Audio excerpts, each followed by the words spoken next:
जूनागढ़ के केशोद की ये खबर है, जहां पर एक परिणीत महिला के साथ बलात्कार की वारदात को अंजाम दिया गया है। ऐसी खबर सामने आ रही है। इस मामले के मद्देनजर पुलिस शिकायत भी दर्ज करवा दी गई है और पुलिस ने आगे कार्रवाई शुरू की है।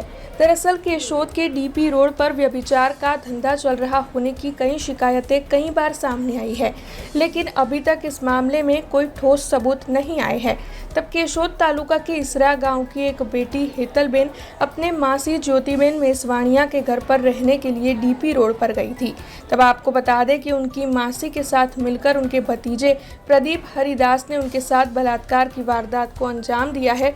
ऐसे आरोप उनकी ओर से लगाए जा रहे हैं। तब पीड़िता की ओर से इस मामले की शिकायत केशोद पुलिस थाने में दर्ज भी करवा दी गई है और पुलिस ने इस मामले में आगे कार्रवाई भी शुरू की है।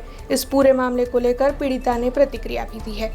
हूँ मारा मासीना घरे आटो मारवा गयेली ज्योतिबेन मेसवाणिया केशोद प्रमुख एपार्टमेंट में रही है અને તેને ત્યાં તેના દિયરનો છોકરો હતો પ્રદીપ હરિદાસ ગોંડલિયા અને જ્યોતિબેન મેસવાણિયાએ મારી ઉપર પ્રદીપને કેવડાવીને ખરાબ કામ કરાવેલું છે।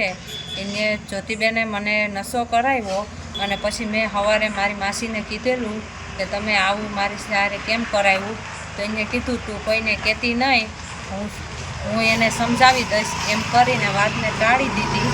પછી મેં બધું જાતું કર્યું અને 2 દિવસ પછી મને હિંમત આવી તો મેં પોલીસ સ્ટેશને જઈ અને ફરિયાદ લખાવી। તો આમાં મેં જ્યોતિબેનનું નામ લખાયેલું હતું અને પ્રદીપ ગોંડલિયાનું, તો એક પ્રદીપ ગોંડલિયાનું જ આપ્યું અને જ્યોતિબેનનું નામ ન આપ્યું પોલીસવાળાએ, એટલે એનું પણ આમાં નામ હોવું જોઈએ। हमसे जुड़े रहने के लिए हमारे YouTube चैनल को सब्सक्राइब करें और नई वीडियो की नोटिफिकेशन के लिए बेल आइकॉन को दबाएं।